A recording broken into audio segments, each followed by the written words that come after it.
Thank you for joining us for another great session. In this one, we're going to be talking about how you can use Splunk and Jamf together to create great reporting SIEM and SOAR solutions. I'll be joined by Lisa from Redox Security, Sarkis from GitHub, and my name's Kyle, and I'm an information security engineer at Jamf. And let's continue on. I'm going to talk about how you can set these up for both Jamf Pro and other Jamf products.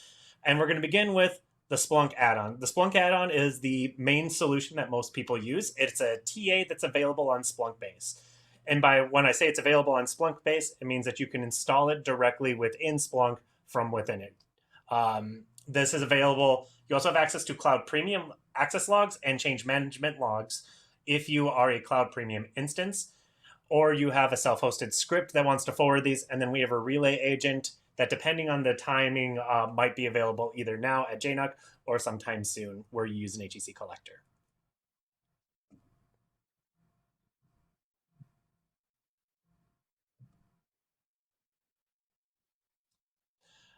When it comes to the Jamf Pro add-on, there are three main methods that you can collect the data. They're called input modules. And the first one is called Jamf, which is an XML structure, and it uses JSS resource. This is the method that you will use to collect bulk data or server information data. We also, in the version 2, which many of the dashboards later are using this, have specific inputs that are designed for either computers or mobile devices. And those have Jamf computers or Jamf devices in their name. In the next slide, we'll take a look at what that looks like. When you click on into the app, you'll see an icon in the upper right-hand corner. And this is where you're going to create it. But before you start this, you need to answer a couple of key questions, like what's your polling strategy going to be? How long do you want the information to be around? What data models you want, and what the data fields that you'll need are. So we'll look at the configuration next. This is the basic Jamf one. And what you have, the interval is the number of seconds that it will query the data. So if you put 3,600, you're going to query it once an hour. So be cognizant of what you have on that, because everything in here will get queried and written to your Splunk indexer at that time interval. So it can create a lot of redundant data. The next major option that you have is the API calls. You have computers, mobile devices, or custom. Custom allows you to search for any Jamf structure that has a /ID and the API. You can get a list of these on the Splunk base page for these. The other two are referring to by name advanced computer searches. And again, each of these are XML driven, so you'll get a pile of data that you'll have to run through an XML parser on Splunk. The next method is Jamf computers. What's unique about this is we use the UAPI on Jamf computers and Jamf mobile devices. We write each object as an event. So if you want to look for an application on a device is considered its own event, which makes parsing a little bit easier. We also use batch getting from our API. So instead of crawling the API like the original one did, this one will use about 200 times less API calls. And it also has exclusion rules so that you can exclude devices that are not managed, or you can exclude data sets that you just simply don't care about in your Splunk instance. Examples of that could be, I do not want disk partition information. Again, we have it for mobile devices as well, with a little bit of extra information just related to those. When it comes to non-Jamf Pro information, or non-Jamf Pro data sources, they are all HEC or webhook driven. Protect, Compliance, Reporter, and Radar are configured within their own product. But to give you some example of some dashboards that our SEs use when showing off Splunk to customers, let's take a look at them. So this is an example of one where you're looking at NIST 800-500 or 50 compliance. And it's a dashboard that will be available on our page, but you can do benchmarks if you happen to be using Compliance Reporter so that you can analyze devices for not only NIST the -50, but we have CMMC, CISA, and a few other standards as well, completely built into a dashboard. So you can find the devices that are not compliant to a standard. And this does not necessarily mean you're enforcing the standard. So you can quickly look at, hey, if I want to do this benchmark, this standard, how much work will it be? We also have an event-driven system for Protect, which allows you to look at vulnerabilities and other EDR data streams. And then you can use this with the SOAR to create automated actions. So Splunk can take over the reins of handling, I want to remove this device from our network, or I want to do other additional actions against it.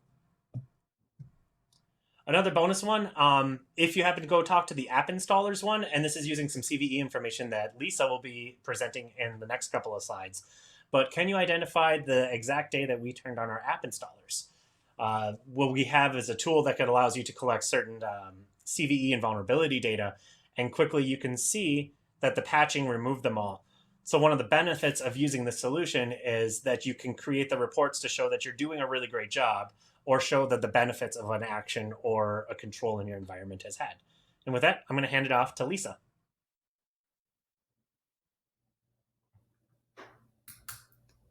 Thanks so much, Kyle. I'm going to talk about vulnerabilities today and some of the reporting and dashboarding capabilities that are available to you with Splunk with your Jamf data. First of all, we're going to look at some vulnerability timelines. I find it really helpful to be able to show improvement over time, and I also want to go through the CISA reporting options to talk about the known exploited vulnerabilities. We're going to look at that in two different possible ingests. We've got the Tenable ingest along with the Jamf ingest that Kyle was talking about. The vulnerability reporting, I find it really helpful to dashboard that. It lets me show continuous improvement over time, knowing that there's always going to be bumps in the road as new vulnerabilities are always coming out. We'll be able to identify problematic devices that might need additional attention because they're outliers in your fleet. And we'll also look at an example using the Jamf vulnerability feed from the sales data that they kindly provided to make this presentation. And what we can also do is make this same dashboard with third-party tools, but we'll have to leave that for you to figure out. We'll just go for the Jamf example today.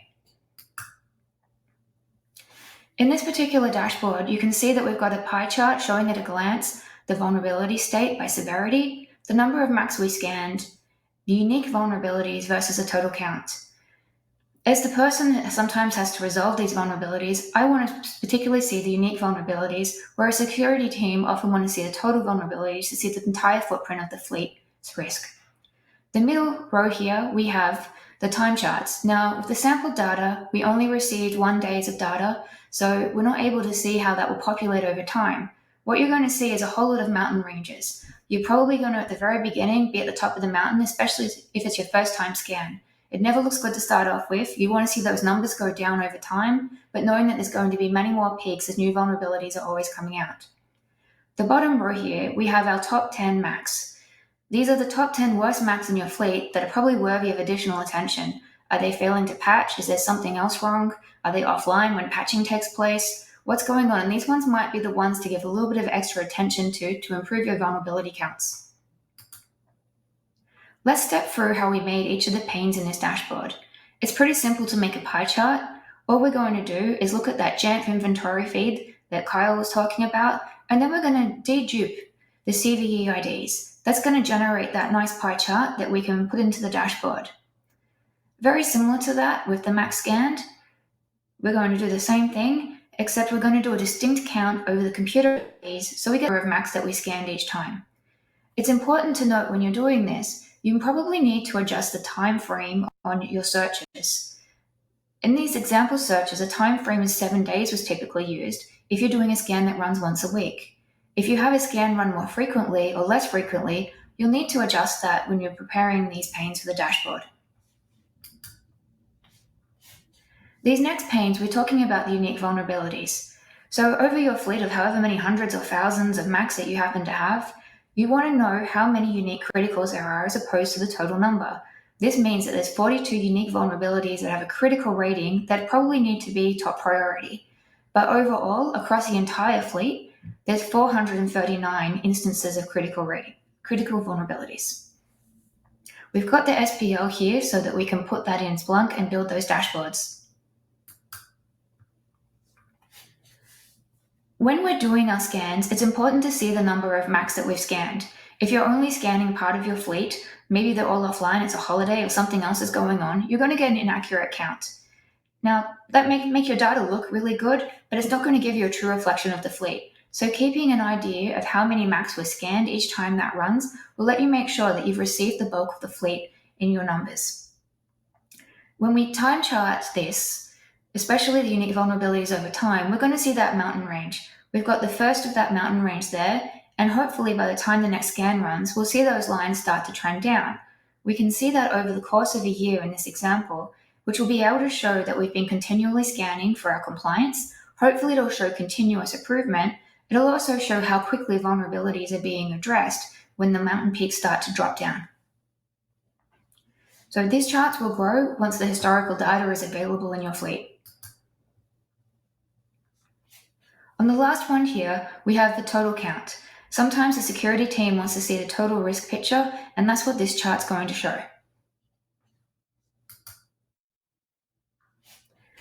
Now this is the big chart. This is the most SPL here I've got for today, and this will give us a breakdown of our top 10 worst Macs. If you don't have much time to dedicate to this, addressing the top 10, especially if they're outliers, will improve your numbers drastically. You can see here that one of those particular Macs has hundreds of vulnerabilities of a high ranking. So just even addressing the top 2 or 3 will make your numbers drop down significantly and improve your overall footprint.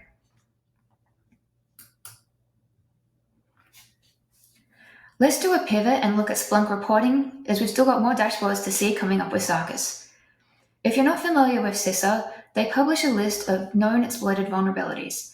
Depending if you work for a government agency or even if you're in private industry, you might be required to adhere to the deadlines that they publish for resolving these vulnerabilities. On their webpage, you can see the sample vulnerabilities here that are current, and also they have links to download in various formats, the CSV, the JSON, and you can filter. I filtered by Apple, and at the moment you can see a couple of the vulnerabilities that could affect our fleets. So to be able to use this data, what we're going to need is a vulnerability scan data ingest.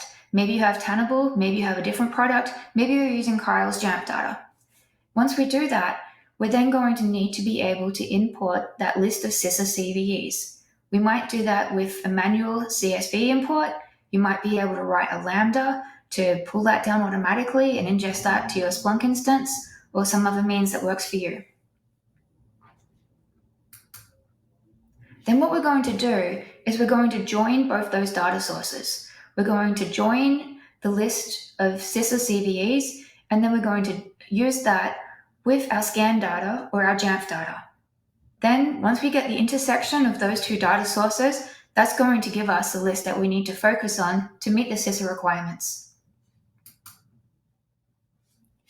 So if you're using Tenable data, you'd be able to use this SPL excerpt to be able to do that. It's going to generate the report for you. One thing you'll need to do is adjust the criteria for your Macs that's highlighted in yellow. You might have a number of different scans going in to make sure that you're just getting the results for your Macs so that your report is not being extended by other hosts that might be in your environment.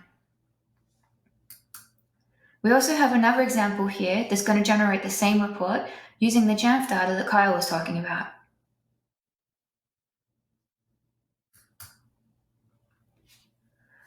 Once you've put that SPL into Splunk, you'll be able to see your results, verify that they look correct, and then you can save as a report. This will allow you to run the report at will without having to put the SPL in every time. Once you've generated your report, it will look like something like this. You'll have your CVE ID, a list of the Macs that are affected by that particular CVE, the date that CISA added it to their database, the due date for it, and then a description of what's happening. So this will allow you to see the current state of your fleet against the CISA list. I hope that you find this helpful for your environment. Over to SARkis for some great dashboards.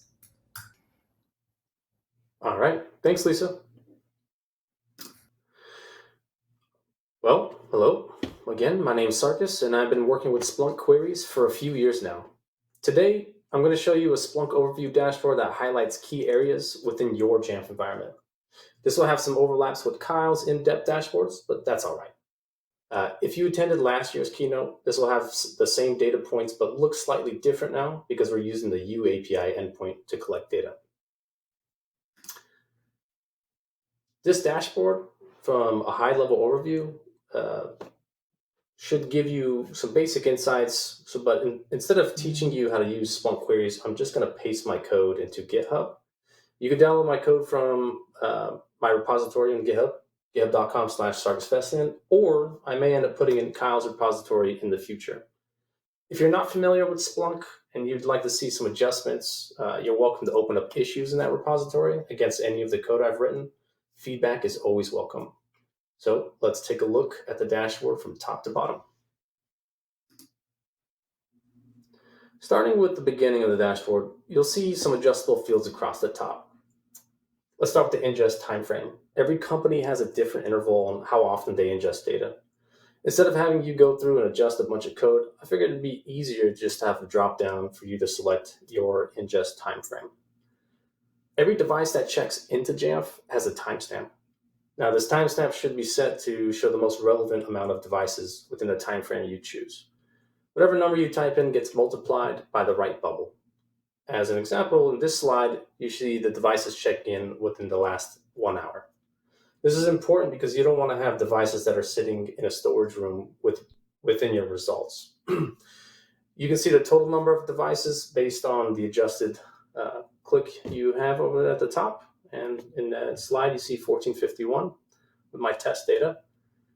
And yeah, so the next panel will show you the overall OS trending data. The field above shows 1, 7, or 30-day time spans to see your overall progress. On the right, there's the current statistics of what your environment looks like. If you click on any of the pie charts, another panel should appear on that right side.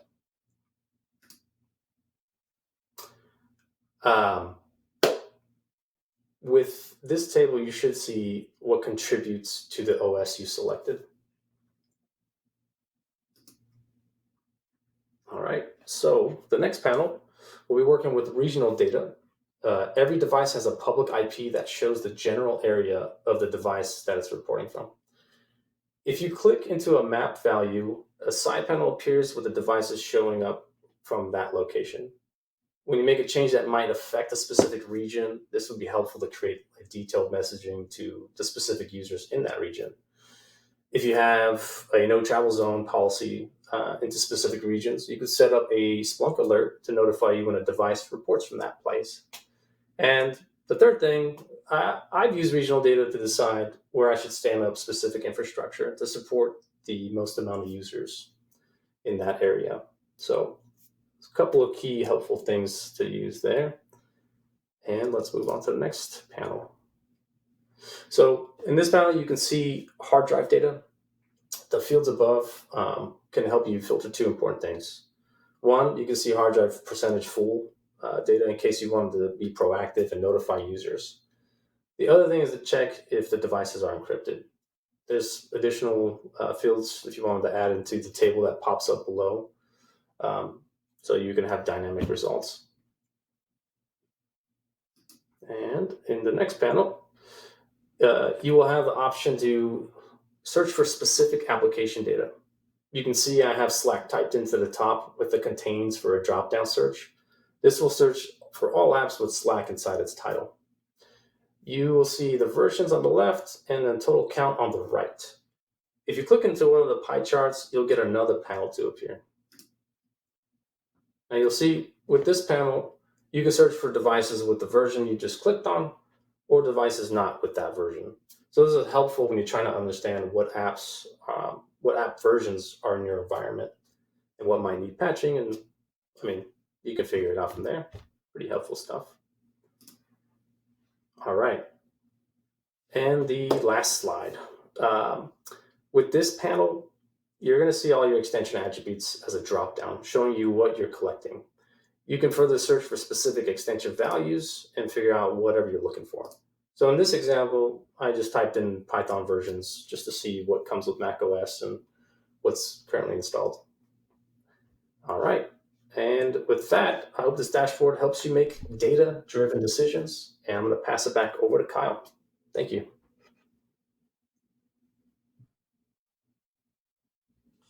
We've included a set of extra resources for you. Tried and True is our YouTube setup instructions, which is a set of videos that we pre-recorded for both the classic and the new UAPI Follow this link to find out how to configure it. We have the GitHub dashboards, which are all of the dashboards that I have included in this presentation. We have some Jamf Nation posts, and under Mac admins with the hashtag Splunk, there's open discussions about how to adjust your SPL or your dashboards to find what you're looking for. And then lastly, for both virtual and on-site, we'll have brain date sessions available. So check the app or talk to somebody about when those will be available. And with that, thank you for your time.